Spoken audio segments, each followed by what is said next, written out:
கிறிஸ்துவுக்குள் பிரியமானவர்களே, இந்த நாளுக்கான தினசரி தியான வசனம் மத்தேயு எழுதின சுவிசேஷம் 14வது அதிகாரம் 21வது வசனம். மத்தேயு 14:21. மேத்யூ 14:21. ஸ்திரீகளும் பிள்ளைகளும் தவிர சாப்பிட்ட புருஷர்கள் ஏறக்குறைய 5000 பேராய் இருந்தார்கள். அதாவது இங்க சாப்பிட்டவங்க அப்படின்னு சொல்லும்போது 5000 பேர் அப்படின்னு சொல்லக்கூடிய, நீங்கள் யாத்திராகமம் 12வது அதிகாரம் 37வது வசனத்தில் பார்த்தீங்கன்னா, அந்த காலத்தில் இஸ்ரவேல் தேச மக்கள் காலாட்களாய் வந்த மக்கள் எவ்வளோன்னா 6,00,000 பேர் ஆண்கள், அது போக பெண்கள் குழந்தைகள் என்று சொல்லக்கூடிய ஒரு கணக்கு சொல்லக்கூடிய ஒரு காரியத்தை பார்க்குறோம். அதாவது எப்போவுமே கர்த்தர் ஒரு கணக்கு கொடுக்கறதுல கரெக்டாக ஒரு கொஞ்சம் கூட அதிகமாக கொடுக்கறல. இப்போ 5000 பேர் எப்படி கவுண்ட் பண்ணியிருப்பாங்க அப்படின்னு நீங்கள் யோசிக்கலாம். ஏன்னா அங்கே உட்கார சொல்லும்போதே 50 பேர் 100 பேராக தான் உட்கார சொன்னார். அப்போ 50 பேர் 100 பேராக உட்காரும்போது அழகாக நம்மளால் ஈஸியாக எண்ணக்கூடியதாக இருக்கும். அப்போ என்னென்னா இங்கே மொத்தமாக பெண்கள் பிள்ளைகள் எல்லாம் சேர்த்திங்கன்னா ஒரு குடும்பம்னு எடுத்திங்கன்னா கிட்டத்தட்ட எப்படியும் ஒரு குறைந்தபட்சம் ஒரு 20,000 பேர் இருக்கும். ஆனால் அவங்க என்ன எழுதலை, மிகைப்படுத்தி எழுதவே இல்லை. ஏன்னா இங்கே கர்த்தராகிய இயேசு கிறிஸ்து அவங்க எல்லாருக்கும் சாப்பாடு கொடுக்குறார். அது மாத்திரமல்ல, இங்கே ஸ்திரீகளும் பிள்ளைகளும் இருந்தாங்க.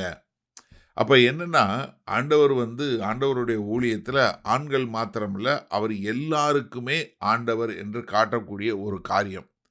அப்போ இது எதை காட்டுது அப்படின்னு சொல்லி சொன்னீங்கன்னா, நம்ம எல்லாரும் ஒரு இந்த அற்புதம் ஒரு ஒரு ஐக்கியத்தில் வரக்கூடிய எல்லாரும், ஒரு கம்யூனல் என்று சொல்லுவாங்க இல்லையா, ஒரு சமுதாயத்தில் வரக்கூடியதா, எல்லாரும் சேர்ந்து வரக்கூடியதா இருக்கக்கூடியதா. அப்போ என்ன ஊழியத்தில் சரியான முறையில் என்ன செய்தோம், யார் எவ்வளவு என்று சொல்லக்கூடிய ஒரு காரியம். இது எதை காட்டுகிறது? இவ்வளோ பேர் சாப்பிட்டாங்கிறது எதை காட்டுதுன்னா, கர்த்தராகிய இயேசு கிறிஸ்து சொன்னார் இல்லையா, நானே நல்ல மேய்ப்பன். 23வது சங்கீதத்தில் பார்க்குறோம், என்ன அவர் என்னை புல்லுள்ள இடங்களில் அமரச் செய்து என்னை தண்ணீர் அண்டையில் கொண்டு போய் சேர்ப்பார் மாதிரி அவர் ஒரு நல்ல மேய்ப்பனாக இருக்கிறத பார்க்குறோம்.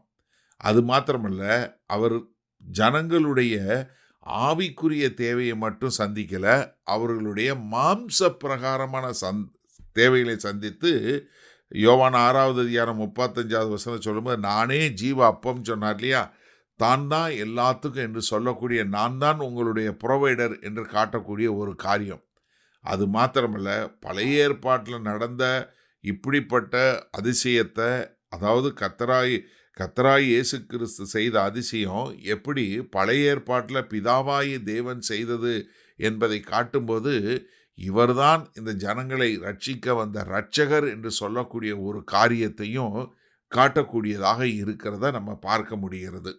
சரி, இந்த நாளில் இந்த வசனத்தை நம்ம எப்படி எடுத்துக்கொள்வது? முதலாவது என்னென்னா, நம்ம கர்த்தருடைய காரியத்தை நம்புகிறோம், கர்த்தருக்குரிய காரியங்கள் எல்லாத்தையும் இது பண்ணுறோம். ஆனால் என்னென்னா, நம்ம ஒரு காரியம் தெரிஞ்சுக்கொள்ளணும், மிகைப்படுத்தி சொல்லக்கூடாது. எவ்வளவு பேர் இல்லை என்ன நடந்ததுங்கிறத மிகைப்படுத்தாதபடி நாம் சொல்ல கற்றுக்கொள்ள வேண்டும். இன்றைக்கு கிறிஸ்தவத்தில் அது ஒரு பெரிய பிரச்சனை. எனக்கு அந்த வகையில் ஒரே ஒரு சந்தோஷமான காரியம் என்னென்னா, பில்லி கிரஹாமோட அவங்களுடைய இவாஞ்சலிஸ்டிக் குருசேட், அவங்க எங்கே குருசேட் நடத்தினாலும் நீங்கள் போய் செக் பண்ணி பாருங்கள். இப்போ கடைசியாக லண்டனில் ஒரு முறை நடத்தினாங்க. அவங்க சொல்லும்போது அவங்க எத்தனை பேர் வந்தாங்க, 17,914 பேர் வந்தாங்க, இப்படி தான் சொல்லுவாங்க. 1,00,000 பேர் வந்தாங்கன்னு சொல்ல மாட்டாங்க. 2,00,000 பேர் வந்தாங்க, மில்லியன் பீப்புள் வந்தாங்க சொல்லவே மாட்டாங்க. ரொம்ப மிக தெளிவாக எத்தனை பேருங்கிறத துல்லியமாக சொல்லுவாங்க. இத்தனை பேர் வந்தாங்க, இத்தனை பேர் தங்களுடைய வாழ்க்கையை ஒப்பு கொடுத்தாங்க அப்படிங்கிறத ரொம்ப அழகாக நேர்த்தியாக சொல்லுவாங்க. எதுக்கு நம்ம மிகைப்படுத்தி சொல்லணும்? தேவையே இல்லையே. ஆனால் இன்றைக்கு அநேகர் கர்த்தருடைய காரியத்தை செய்தாலுமே, அவங்க கர்த்தருடைய ஊழியம் செய்கிறேன்னு சொல்கிறவங்களே மிகைப்படுத்தி சொல்லக்கூடிய ஒரு காரியத்தை நம்ம பார்க்குறோம். இன்னும் இப்போ அது குடும்பத்தில் இருக்கட்டும், இல்லை ஊழியத்தில் இருக்கட்டும், எல்லா இடத்துலையும் அதை மிகைப்படுத்தக்கூடிய காரியத்தை பார்க்குறோம். எனக்கு அருமையான சகோதர சகோதரிகளே, நம்ம ஒரு காலும் அதை மிகைப்படுத்தக்கூடாது. உள்ளதை உள்ளதென்றும் இல்லதை இல்லதென்றும் சொல்லுங்கள், இதற்கு மிஞ்சினது தீமையினால் உண்டாயிருக்கும். மத்தேயு 5வது அதிகாரத்தில் மலை பிரசங்கத்தில் கர்த்தராகிய இயேசு கிறிஸ்து நமக்கு மிக அழகாக நேர்த்தியாக சொல்லி கொடுத்தார். அப்போ எவ்வளவு கூட்டம் வருது, உங்கள் சபைக்கு எத்தனை பேர் வர்றாங்க, எவ்வளோ பேர் ரட்சிக்கப்பட்டாங்க, எவ்வளோ பேர், தயவு செய்து சரியானது சொல்லுங்கள். ஆண்டவர் ரொம்ப அழகாக நேர்த்தியாக சொல்லி கொடுக்குறாரு. அப்போ என்னன்னா, நம்ம எதையும் மிகைப்படுத்தாமல் இருக்க கற்றுக்கொள்வோமா? வல்லபிதாவே, இந்த அருமையான நல்ல நாளுக்காய் நன்றி. அது குடும்பத்தினாக இருந்தாலும் சரி, பிஸ்னஸாக இருந்தாலும் சரி, ஆண்டவரே ஊழியமாக இருந்தாலும் நாங்கள் எதையும் மிகைப்படுத்தாமல் உள்ளதை உள்ளதென்றும் இல்லாததை இல்லதென்றும் சொல்லக்கூடிய ஒரு நல்ல உம்மை பின்பற்றுகிற ஒரு சீஷர்களாய் வாழ எங்களை முழுமையாய் ஒப்புக் கொடுக்கிறோம். மீட்பெரும் இரட்சகருமாகிய இயேசு கிறிஸ்துவின் மூலம் பிதாவே, ஆமேன். கர்த்தர் உங்களை ஆசீர்வதிப்பாராக. நாம் இன்று மாலை மணால சந்திப்போம்.